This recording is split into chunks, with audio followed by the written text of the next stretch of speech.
Olá, companheiras, olá, companheiros, saudações petistas. Sejam muito bem-vindas e muito bem-vindos a mais uma edição do podcast Em Tempos de Guerra, a Esperança é Vermelha. Hoje é sexta-feira 13, a última deste ano de 2024. Eu sou o Patrick e toco a conversa junto com vocês. No episódio de hoje, fazemos um informe de como foi a reunião do Diretório Nacional do PT, ocorrida no último final de semana. Falamos das decisões dessa reunião, em particular, acerca do PED, o processo de eleições diretas que ocorre em 2025. E ouvimos o companheiro Walter Pomar, que trata da decisão do Copom de aumentar em 1 ponto percentual a taxa básica de juros, agora para 12,25%.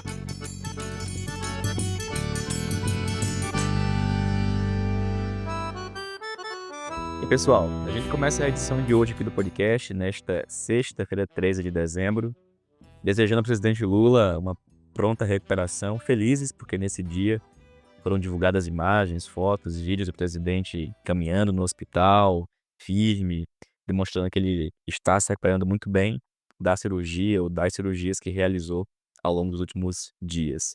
Toda força e todo desejo que o presidente Lula retorne plenamente às suas atividades o mais rápido possível. Em especial, é bom começar com uma boa notícia, porque tem sido muito difícil, né, nesses últimos dias, compartilhar boas notícias. A gente está vendo, ao longo dessa última semana, uma escalada dos conflitos em várias regiões do planeta.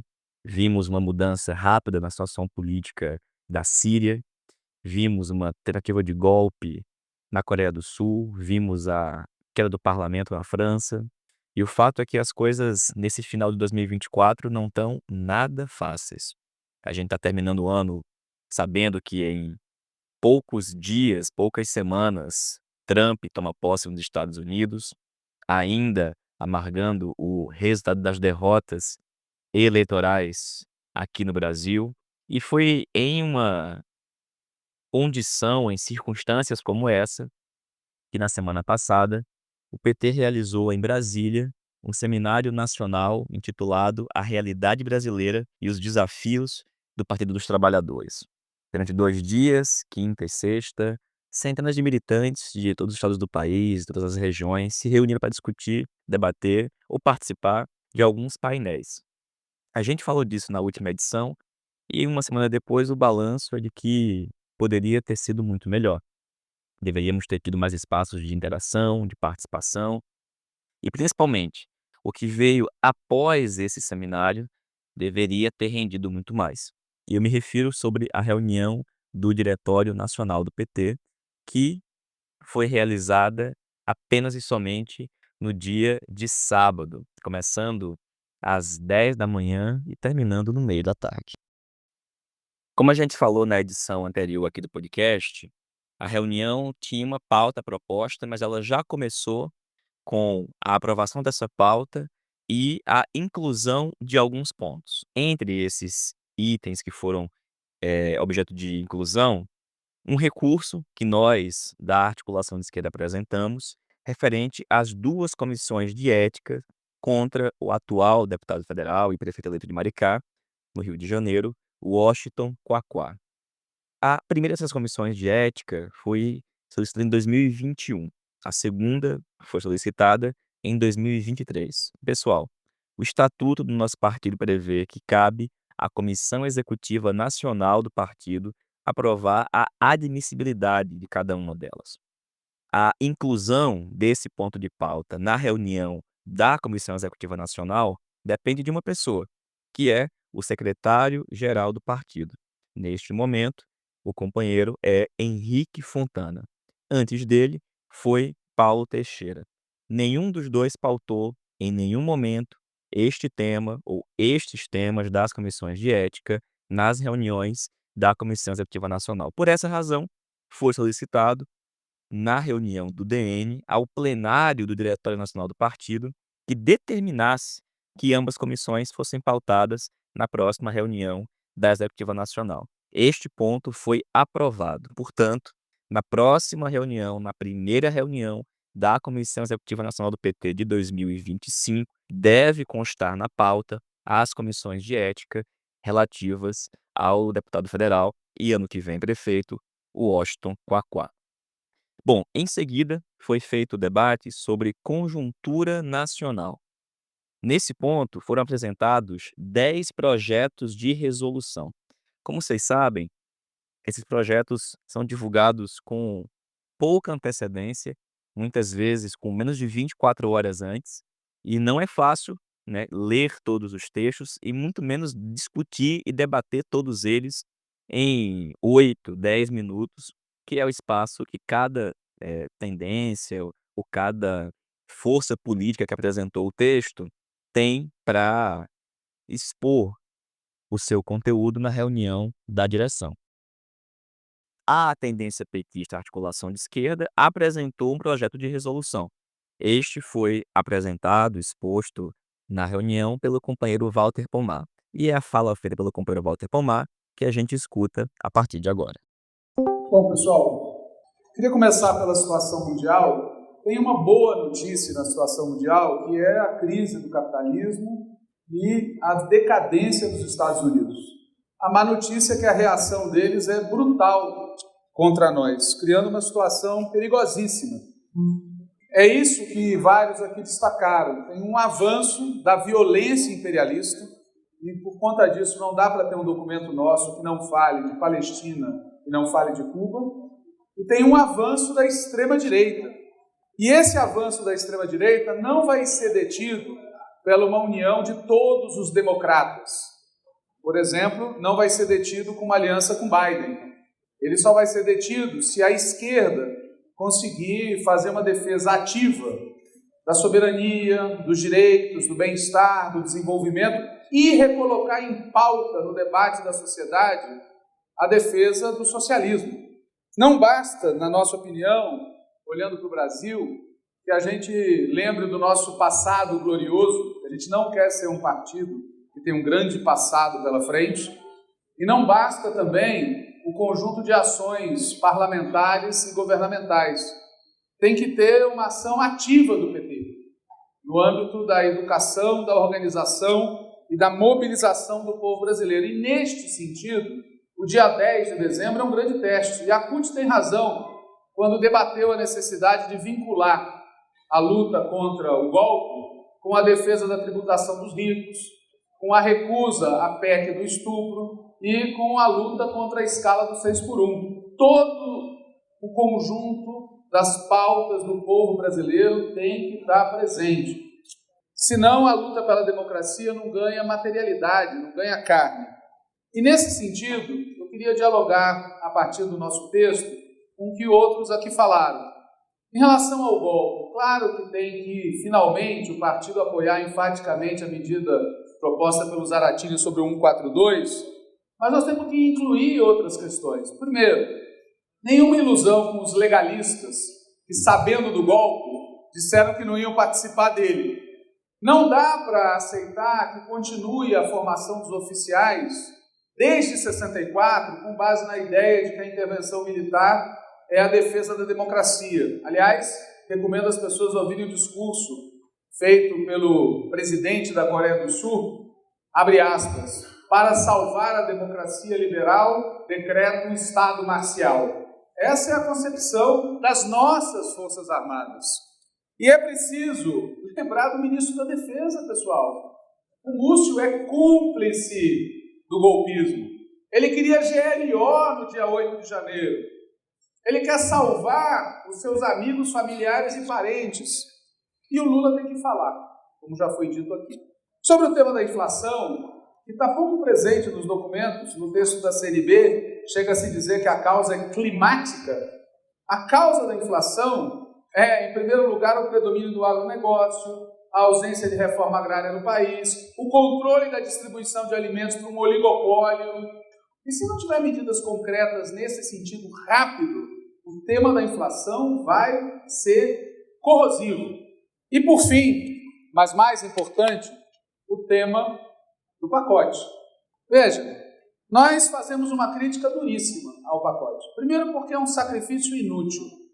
o capital financeiro não vai parar de nos pressionar. Em segundo lugar, porque é um sacrifício autoimposto.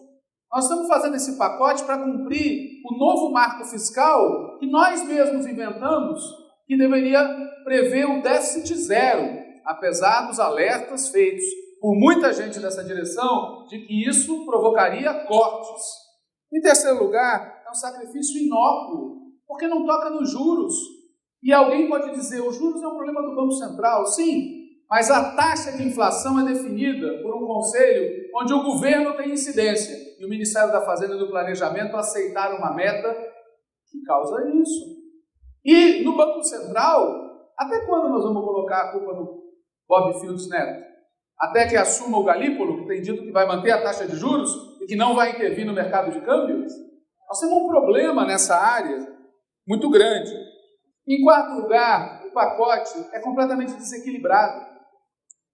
O pacote apresenta bondades, algumas das quais são tímidas, como no caso dos militares, não fala nada dos subsídios, 600 bilhões de reais.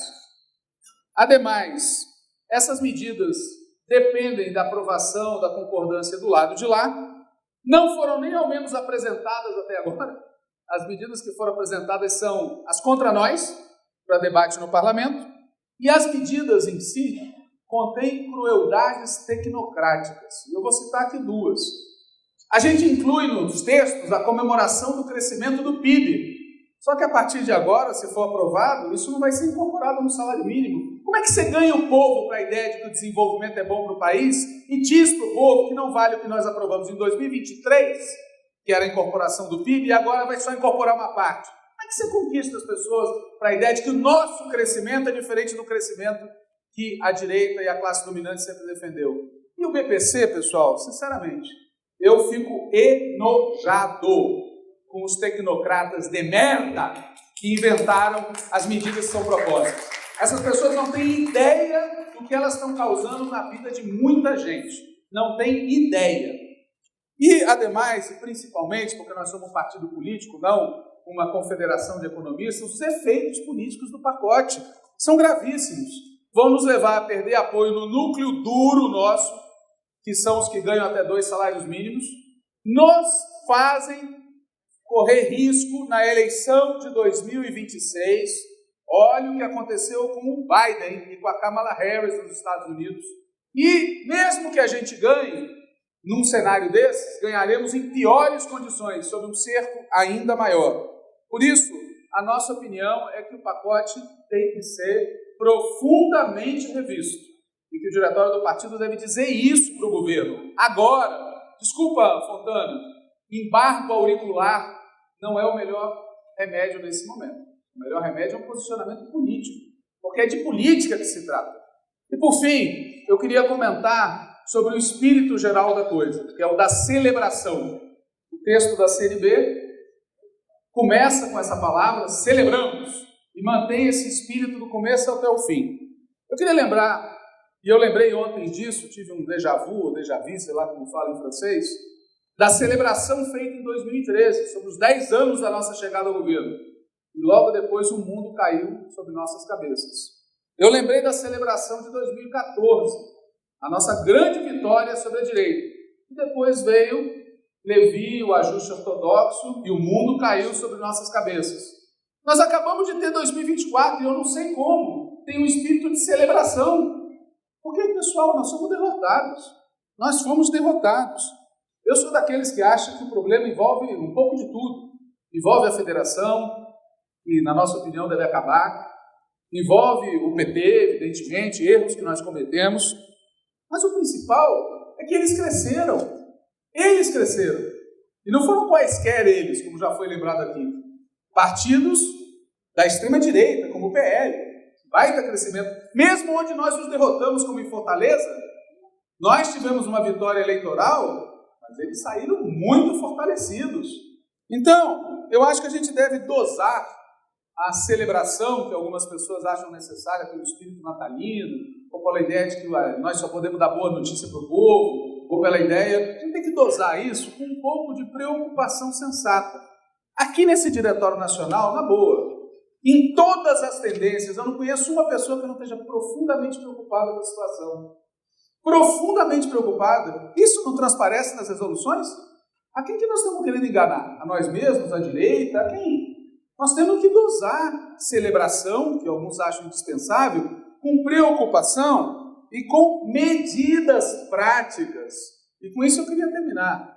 Aqui, por exemplo, o companheiro Gilmar incluiu na sua fala a defesa do acordo Mercosul-União Europeia. Eu peço sinceramente às pessoas, vamos debater isso aqui nesse diretório. Lembrem do Celso Amorim dizendo, é um acordo neocolonial. O que mudou? Alguém aqui leu o acordo? Alguém que leu os termos? Estão celebrando o que exatamente? Eu não sei. Porque, na verdade, só o agronegócio tem a celebrar nesse acordo. Então, enfim, eu espero que desse debate resulte uma resolução mais equilibrada, que corresponda ao ambiente real do país e ao pensamento médio desse diretório. Obrigado. Bom, gente, essa foi a fala feita pelo companheiro Walter Pomar, apresentando a proposta, o projeto de resolução da articulação de esquerda, que também foi assinado pelo companheiro Rui Falcão na reunião do DN do último sábado. Depois do Walter, cada uma das tendências também apresentou o seu texto, e após as apresentações dos textos, mais 12 pessoas falaram. A maioria dos que falaram fizeram duras críticas ao chamado pacote. O pacote apresentado pelo ministro da Fazenda, Fernando Haddad, aquele que teve inclusive transmissão em rede nacional, e as críticas se focaram principalmente nas propostas relativas ao salário mínimo e ao BPC. O que acontece? Esse pacote, apresentado pelo Ministério da Fazenda, consiste em uma tentativa de adequar a economia do país ao novo marco fiscal, ao novo arcabouço fiscal. E o fato é que, por um lado, apontou em um sentido positivo, de, por exemplo, cortar e reduzir os privilégios dos militares, de tentar taxar os super ricos das grandes fortunas. Todavia, por outro lado, fez movimentos e sinalizações muito negativas, como, por exemplo, esses dois mencionados. Primeiro, em relação ao salário mínimo. A proposta do Ministério da Fazenda é colocar um limite de crescimento na valorização real do salário mínimo. Hoje, a valorização está relacionada ao crescimento do país, à economia, ao PIB. A proposta agora é limitar isso a 2,5%, o que cria uma situação muito, mas muito ruim, em especial em momentos onde acontece aquilo que a gente quer que aconteça, que o país cresça. O país agora, por exemplo, pode crescer 4%. Aprovado esse projeto, este crescimento não vai significar um crescimento compatível do salário, que vai ficar limitado a 2,5%. Isso, na opinião da grande maioria, é algo ruim, errado e que não deve ser aprovado. E, além disso, uma maldade que é uma mudança nas regras do benefício de prestação continuada, o BPC. O BPC, como quem está nos ouvindo deve saber, é um dos mais importantes benefícios da Seguridade Social do nosso país, que garante aos idosos, às pessoas com deficiência, um recurso mensal, um salário mensal para sobreviver. E com as mudanças das regras, várias pessoas podem ter os seus benefícios cortados, podem ter seus benefícios suspensos, sob uma alegação absolutamente insustentável de tentar combater fraudes. Bom, é um projeto que foi também muito criticado durante a reunião do diretório. Acontece que, na hora da votação do texto base, as tendências da chamada esquerda petista se unificaram em favor de um único projeto de resolução. E esse projeto teve 38 votos. Todavia, entretanto, uma das tendências da chamada esquerda petista, e essa tendência se chama resistência socialista, esta tendência decidiu não retirar o seu texto, mas mantê-lo. E este texto obteve 7 votos. Esta tendência, resistência socialista, é integrada, entre tantos outros, por Lindenberg Farias, por Paulo Teixeira, por Henrique Fontana. No Congresso do PT, lá de 2019, esta tendência apoiou Gleisi Hoffmann, da CNB, para a presidência nacional do partido, graças ao que pôde, inclusive, indicar o titular da Secretaria-Geral Nacional do partido. Pois é, gente, foi devido a esta posição da tendência resistência socialista que prevaleceu o texto da CNB, que teve 42 votos. Ou seja, Se a resistência não tivesse resistido, tivesse também retirado o seu texto, tivesse feito, portanto, a coisa certa, o resultado seria 45-42, com a derrota do texto moderadíssimo da CNB. Bom, depois dessa votação, a reunião foi interrompida, teve votação.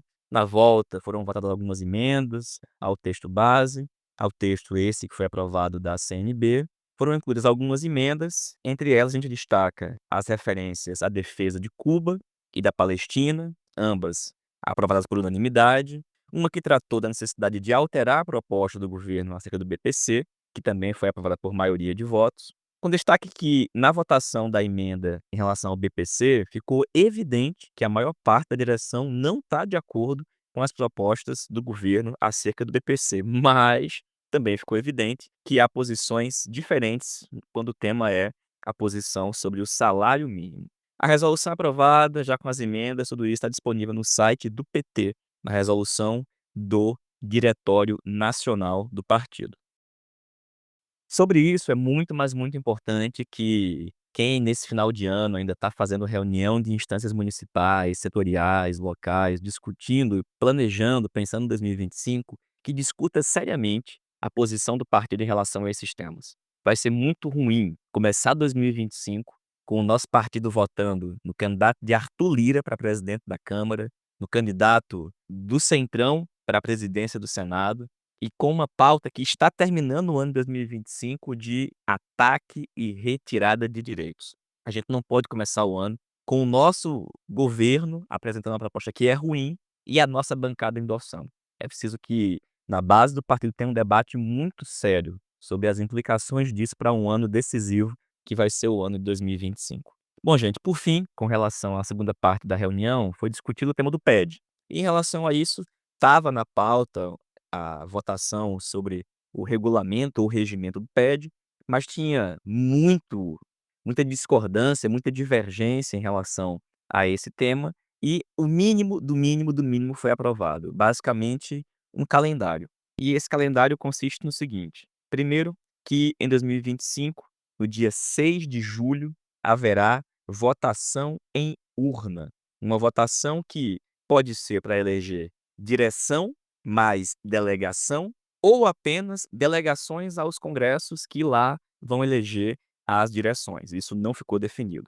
Mas também ficou definido que a eleição nas cidades para as direções municipais, elas devem acontecer nas cidades onde há a direção municipal que tenham sido registradas na Justiça Eleitoral até o dia 30 de abril. Nessas cidades vão poder votar e ser votado os filiados que pediram filiação ao partido até o dia 28 de fevereiro, desde, obviamente, que tal pedido não tenha sido impugnado. Bom, duas datas muito importantes. Primeiro, que a votação em urna do PED 2025 é em 6 de julho. E segundo, vai poder votar no dia 6 de julho quem se filiou até o dia 28 de outubro.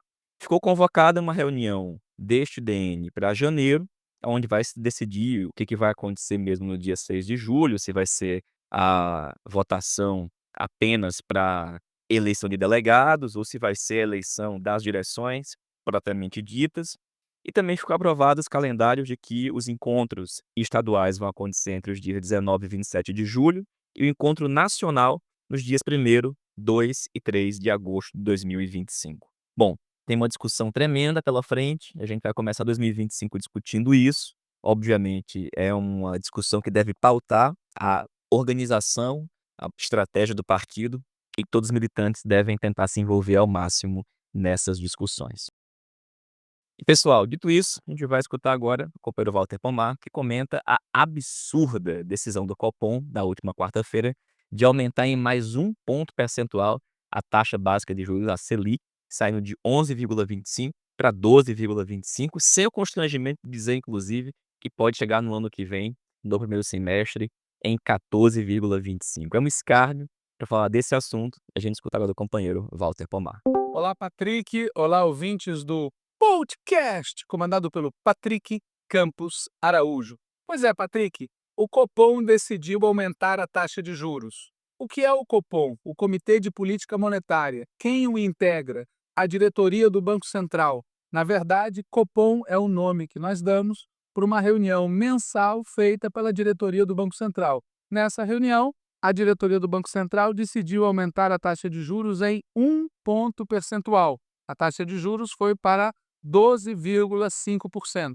O Copom também sinalizou, disse que pretende, na sua próxima reunião, aumentar a taxa de juros em mais 1 ponto percentual. E disse também que na outra reunião pretende aumentar a taxa de juros em mais 1 ponto percentual, ou seja, a taxa de juros chegará a 14,5%. Brasil, Zeu, Zeu! O Brasil será campeão mundial de taxa de juros se depender do Copom.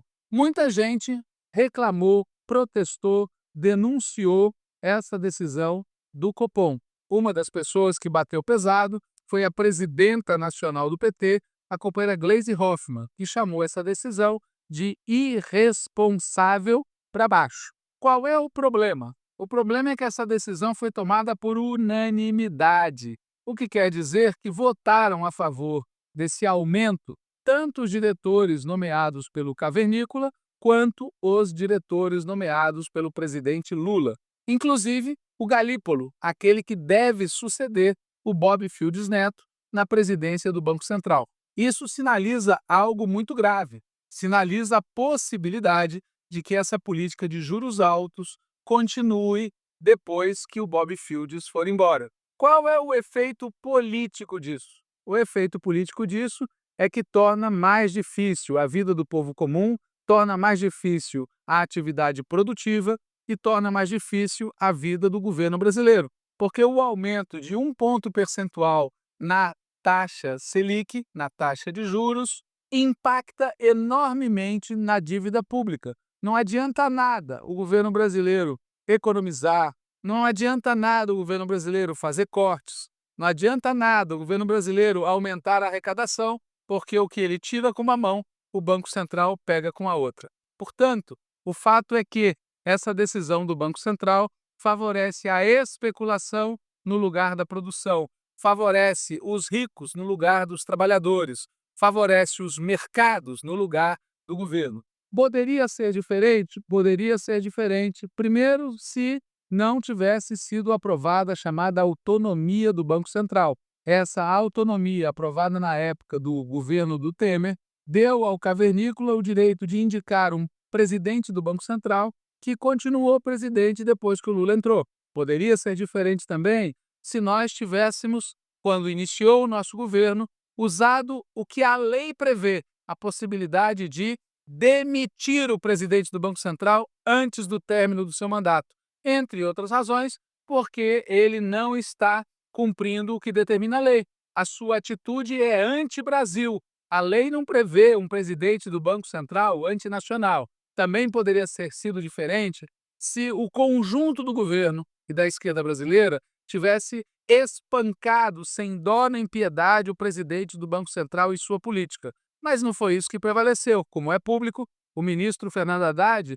e outros no governo e fora dele fizeram imensas pressões sobre o presidente Lula para que ele pegasse leve, para que ele amaciasse a relação com o presidente do Banco Central. Adiantou? Não adiantou absolutamente nada. Aliás, para falar de coisas que não adiantam nada, vamos falar também do arcabouço fiscal. Quando se criou o arcabouço fiscal em 2023, um dos muitos argumentos errados a respeito é que se a gente fosse firme no trato da questão fiscal, o Banco Central ia dar uma relaxada no trato da política monetária. Ou seja, a gente ia ser rigoroso nas contas públicas e eles iam dar uma relaxada na política de juros. Aconteceu? Não aconteceu. Por isso mesmo, uma das muitas consequências dessa decisão do Copom é comprovar a inutilidade absoluta do que está propondo o governo pela boca do ministro Fernando Haddad. Não adianta nada mudar a regra do salário mínimo, não adianta nada mudar a regra do abono salarial, não adianta nada endurecer as regras do BPC e do Bolsa Família. O resultado final será que daqui a um mês, daqui a 6 meses, daqui a um ano, a gente vai ter que arrochar e arrochar e arrochar ainda mais, porque o Banco Central não vai facilitar. Ou a gente acaba com isso e, na minha opinião, Isso inclui ir para cima do Banco Central com absolutamente todos os instrumentos legais de que nós dispomos. É um assalto, são criminosos, estão operando contra o interesse público. Ou a gente faz isso, ou nós vamos entrar numa rotina cujo desfecho vai ser o sonhado pelo capital financeiro, fazer do Brasil uma Argentina estilo Milei, um governo que arrebenta com tudo e, fazendo desse jeito, consegue êxito no combate à inflação. Claro, se você arrocha tudo, a inflação mais cedo ou mais tarde também acaba caindo. Só que faz isso num país que está virando um cemitério. Nós não queremos isso para o Brasil, nós queremos transformação, queremos vencer as eleições de 2026, queremos combater a inflação de outro jeito, não deste jeito que a história já mostrou inúmeras vezes, que só prejudica o povo em benefício dos muito ricos. É isso, Patrick. Um abraço. Valeu, Walter. Obrigado, companheiro e pessoal. Esta foi a penúltima edição do podcast em tempos de Guerra Esperança Vermelha de 2024. A gente tem edição ainda no próximo dia 20, sexta-feira. A gente se reencontra lá. Saudações petistas, melhores para o presidente Lula e até mais.